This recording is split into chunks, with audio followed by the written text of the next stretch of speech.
শাসক দলের হাতিয়ার উন্নয়ন, অন্যদিকে টুইটে অনুন্নয়নের ছবি পোস্ট ঘাটালের বিজেপি প্রার্থী হিরণের, জানিয়ে ভোটের আবহে যুযুধান শাসক বিরোধী দুই শিবির।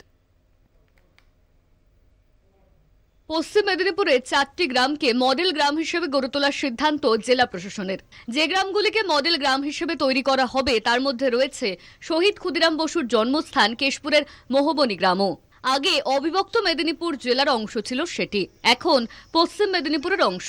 কেশপুর থানার মধ্যে পড়ে মোহবনী। আদর্শ গ্রাম হিসেবে তৈরি করা হবে এই ঘোষণায় খুশির হাওয়া ছিল মোহবনী গ্রামে। কিন্তু আরও একটা ভোট এলেও মোহবনী গ্রাম এখনো কার্যত নেই রাজ্য, এমনই অভিযোগ স্থানীয়দের। এখানে নেই রাস্তা, নেই জল, বর্ষায় জল যন্ত্রণার কথাই উঠে এলো মোহবনী গ্রামের বাসিন্দাদের মুখে। এটি আমাদেরকে ড্রেন করে দিতে হবে এই রাস্তাটি, যাতে জলটা। কি সমস্যা রয়েছে এই গ্রামে? এই গ্রামে মানে সমস্যা মানে সবই, জল, রাস্তাঘাট। আমরা কোনোটাই আমরা যে পেয়েছি বা এতটুকু জিনিস পূরণ হয়েছে, আমরা কিঞ্চিত আমরা পূরণ দেখতে পাইনি কারোই না। ক্ষুদিরামের জন্মস্থান সে শুদ্ধ হয়নি, আমাদের মডেল করবে বলে মডেল শুদ্ধ হয়নি, ঘোষণা হয়ে গেছে, মডেল হয়নি। রাস্তা তোমরা ভোট দাও, ভোট দেওয়ার পর রাস্তা করে দেবো। সববারে এসে বলবো ভোট দাও, তোমরা ভোটের সময়টি হলে বলবে তোমরা ভোটটা আগে দিয়ে দাও, তারপর তোমাদের রাস্তা করে দেবো।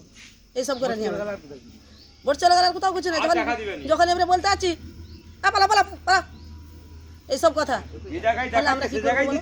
এই অনুন্নয়নের হাতিয়ার করেই শাসক দলকে বিধে ভোট ময়দানে নেমেছে বিজেপি। ঘাটালের বিজেপি প্রার্থী হিরণ চট্টোপাধ্যায় তার এক্স হ্যান্ডেলে পোস্ট করলেন সেই অনুন্নয়নের ছবি। বিজেপি প্রার্থীকে পাল্টা বিঁধেছে তৃণমূল।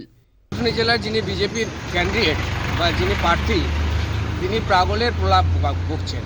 যে অমিত শাহ কেন্দ্রীয় স্বরাষ্ট্রমন্ত্রী, তার নেতৃত্বে, তার নির্দেশে দিল্লির কলকাতার বুকে যে আমাদের বিদ্যাসাগর, বিবেকানন্দ, ক্ষুদিরামের মতো, বিদ্যাসাগরদের মতো মূর্তিগুলোকে ভাঙচুর করে, তাদের মুখে মনে হয় এ কথা শোভা পায়নি।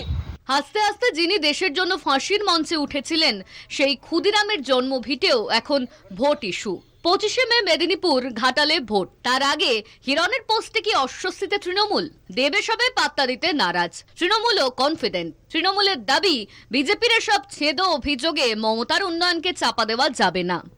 কেশপুর থেকে প্রসূন মুখার্জির রিপোর্ট, কলকাতা টিভি।